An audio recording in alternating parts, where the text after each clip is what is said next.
Chapter 2.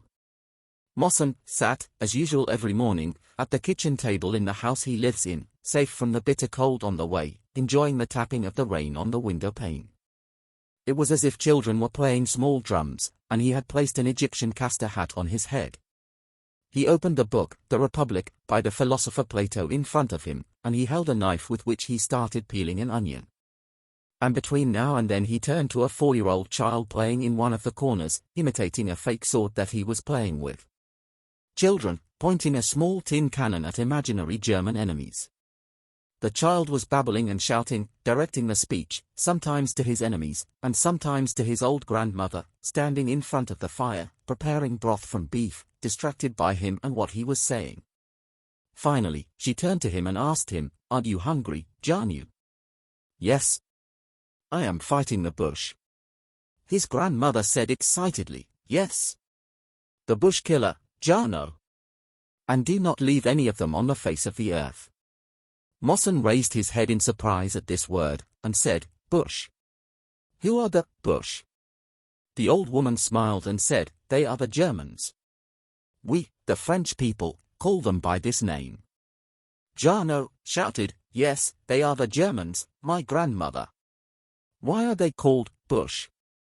The woman thought a little, and her limited knowledge did not help her, and she said, "I do not know." She quickly changed the course of the conversation, looking at Mohsen, and smiling as he was busy with his work. "Bravo, Monsieur Mohsen. You're really good at peeling onions." Mohsen said, without any hint of sarcasm or insinuation in his tone, "Your skill, my lady, is in singing and playing the piano." She smiled, not realizing what he meant, and said, "What a flattering boy you are." Mohsen concealed a smile within himself at the memory of the day he arrived at this house. This woman wanted to make him happy and fill the house with joy and fun. So she sent for Germaine, her daughter-in-law, and sat her down at the piano, and she began singing in a voice that Mohsen did not know at all. And when the singing ended with a shout, Mohsen thought it was Mohsen included in the composition of the tune. But it was a quarrel, and suddenly a quarrel broke out between the mother-in-law and her daughter-in-law, and the dispute between them escalated to an extent that bothered the boy. All he noticed was the cover of the piano being closed violently, and the daughter-in-law got up to her hat and coat, put them on her angrily, and went towards the door, wanting dismissing. In an instant, the house turned evil and was filled, not with joy, but with distress and anguish. There is no apparent reason that Mohsen could deduce for all of this. Since that day, Mohsen has been taking into account the old woman's playing and singing. And if she plays or sings once, he raises his eyes to the sky and asks the Lord for a good ending. The old woman turned again to Mohsen and to the onions, then said with a smile, "It's okay. I have the price for your work, Monsieur Mohsen. Do you know what the price is? I will play you a song on the piano." Mohsen couldn't control himself and said, "Do you call this a price?" Then he turned around and quickly said, "What song? We should agree on the song first." The woman said, "The song you like is the one you said you heard at the opera house." Mohsen shook in his chair and immediately sang the beginning of the song, "Saint Science, my heart opens to your voice as flowers open to morning kisses." The woman looked at him in amazement. "How much do you love music?" "It's in my blood." Mohsen said it with a simplicity that reflects a deep truth, and in a tone that unintentionally refers to his entire past. Then he took the knife and resumed peeling the onions while listening deep inside himself to the tunes of that song that was sung by the famous Tignan Valente at the Paris Opera 2 months ago, a beautiful, wondrous night that Mohsen will never forget, as he saw in it what he had never seen before. And he heard what he did not hear. That night he wanted to imitate, for the first time, the wealthy people, so he rented a seat in their row, not knowing that this required wearing formal evening clothes. The old woman alerted him, and he was confused about it. Because he does not have this dress. In the end, he decided to resort to trickery, so he bought the chest of a starched white shirt, and tied it tightly around his chest, with dubara threads. Then he brought starched sleeves that he also tied around his wrists, and he put on his normal black clothes over all of that, and the old woman looked at him and said, "If an accident happened tonight that required you to take off your clothes, they would find you amazing, a human being bound with thread from the inside, like a mail package." The time came, and Mohsen entered the opera. He could not help but stand in shock. What greatness and what wealth make you dizzy? And what lights? Then he immediately realized the anthropomorphic meaning of the word, great Western civilization, which spread its wings over the world. Yes, what is all this extravagance and indulgence in luxury, to the point of disbelief, immorality and recklessness? It is as if the people, most of whom were American gentlemen, came to this place arguing about wealth, and the pride of money, more than they came to seek the pleasure of purification and submission in the presence of art, or the pleasure of returning to humanity and the spirit through music. Mohsen ascended the famous opera staircase, blushing among those ascending who had the precious furs, the top hat, the real starched shirt, and the elegant ladies in sparkling nightgowns and sparkling jewelry. As if they were the suns in the world of diamonds. Mohsen imagined that he had entered among these people through deceit, and that this famous ladder was no longer carrying him, and the years had passed, while he was carrying prestige and money in the entire world. Perhaps it is the only place where the feet of all kings have undoubtedly set foot. It is not far off that the stairs would become angry at this moment and shake with Mohsen, shouting, "There is nothing left until the end of time except for him, with his old sandals, like this tramp coming from the east to step on me." Mohsen imagined that his strings might be untied for some reason, and the starched chest would fall on the marble, among those luxurious people, and thus there would be a scandal. It was a night in which he felt embarrassed and humiliated, and he learned that the fruits of art are also the right and endowment of the wealthy class, and that the path to spiritual enjoyment must also be paved with gold. He represented that beautiful republic that poets and philosophers had imagined at all times. A republic that does not know poverty, does not know wealth because it does not know gold, and knows peace because it does not know greed. Everyone in it is like one individual. Everyone in it works, everyone eats, everyone reads and enjoys, and everyone plays and has fun. As for gold, they make street lights and horses' hooves from it. Oh heavens! Or will such a beautiful dream be able to come true one day, on this earth? Mohsen woke up a little, left his thoughts, and raised his head. 1,000 silence had descended upon this small country house, and all he could hear was the sound of the clucking of chickens in the garden, the crowing of roosters and the clamour of geese, then the chatter of Jarno addressing his game between an, as if Jarno had finally grown tired of playing, so he got up and approached the woman, shouting in silence. His boyish tone, "Grandma. The red hen is laying eggs today." His grandmother replied with a frown, "Jarno, I don't give you permission to go to the chickens alone. I will go with Monsieur Mohsen." "You won't go today. It's pouring rain outside and it's very cold." "What should I do now?" "Fight the bush. I fought them. Monsieur Mohsen told how the Germans wanted to destroy Paris. Don't you remember what I told you about this?" "Yes, I want to go back to our house." "Your house is empty now, and there is no one in it. You know that your father and mother do not return from the factory before sunset." The child growled and spluttered in a sound like crying, then he walked slowly to where Mohsen was sitting, looked at him, then extended his small hand to the open book on the table, and began flipping through its pages, searching for a picture in it. Mohsen did not move. His mind was busy, and his gaze was fixed, not directed to anything in particular.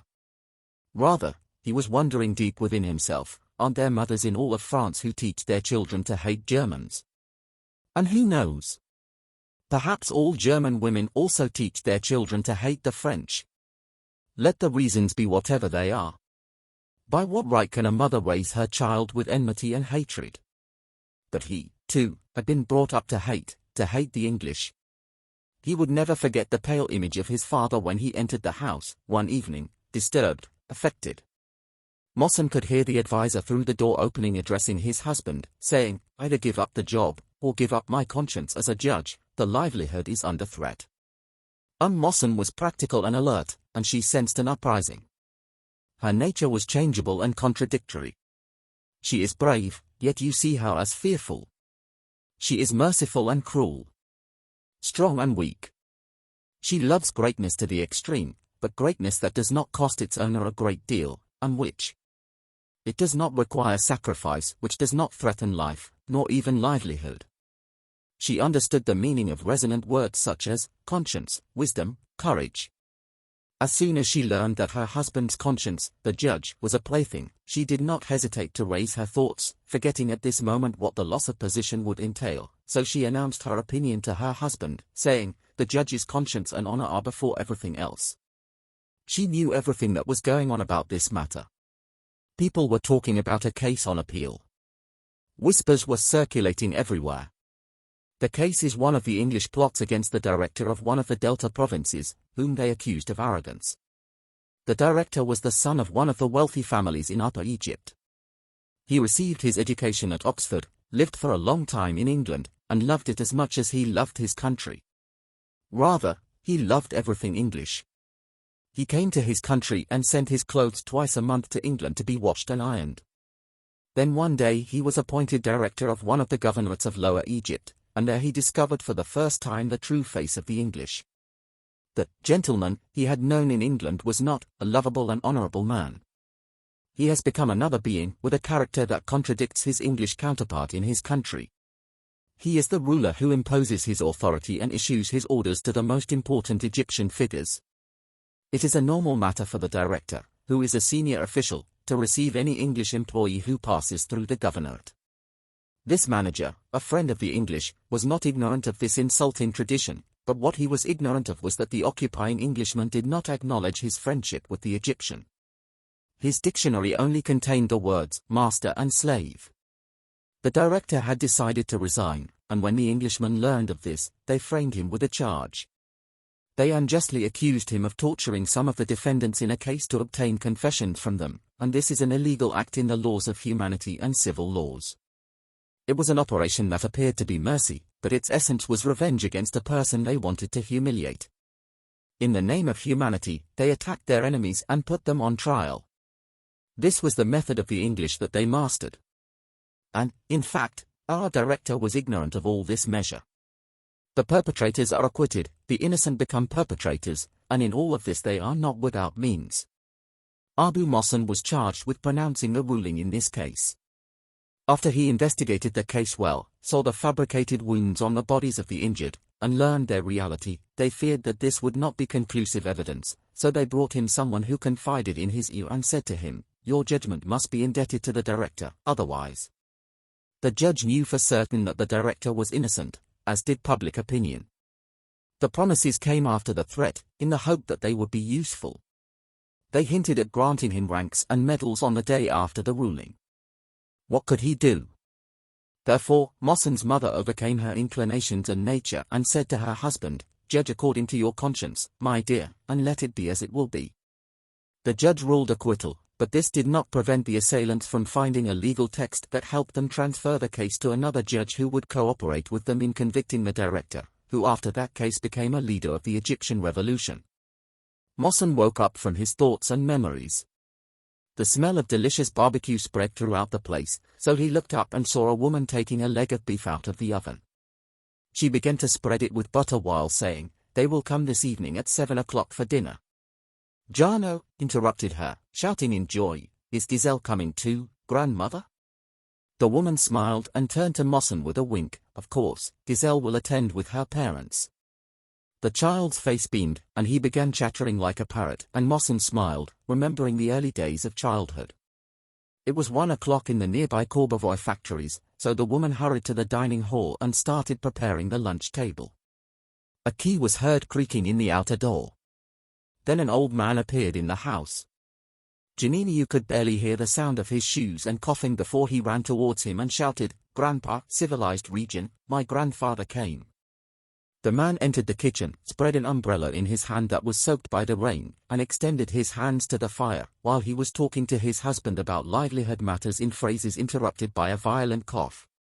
The woman listened to him until he finished speaking, and she said to him in a despairing voice, "The best of words, it is not for us to hope for. He worked in a factory, isn't it so? Time is difficult, my dear, and factories do not want to provide food for people like us, because she has a need for workers, from those poor workers, whom she exploits all day long for a meal like slaves. So what do we do? You should mention that your sons Andre and Marcel will no longer be able to provide us with money. Andre has decided to enroll Jean not in a boarding school, and this is a new source of expenses that the poor person will be responsible for. Likewise, Marcel has been spending an exorbitant amount of money for a year in spending on Giselle's education. The man stared carefully, then said, "You are right. We have no other resource except." He turned left and right, looking for Mohsen, with his eyes dim under the binoculars, and the woman realized what he meant, and turned to Mohsen's place at the kitchen table and found it empty, and said, "The bird of the East," went up to his room without a doubt, to put down his book and prepare for lunch. "Yes, we have no resource except what this young man pays." The man was silent for a moment, thinking, then he said, "Do you think his stay among us will be long?" "Who knows? He told me one day that he would stay 2 or 3 years. I hope he will not tire of country life and flee to Paris." Concern appeared on the Sheikh's face, then he looked thoughtfully at the fire burning in the hearth, and said, as if he was bringing peace of mind to himself, "No, it seems to me that he is a young man who is not inclined to have fun like other young men. In fact, he only loves reading, contemplating, and music, but who knows if he stays with us all his time? We can only hope." The man shook his head and nodded silently, then he put his hand in his pocket and took out a roll of tobacco. Jarno came running and jumped to his grandfather's leg, mounted it like he rode a horse, and began telling him about the awaiting arrival of Giselle.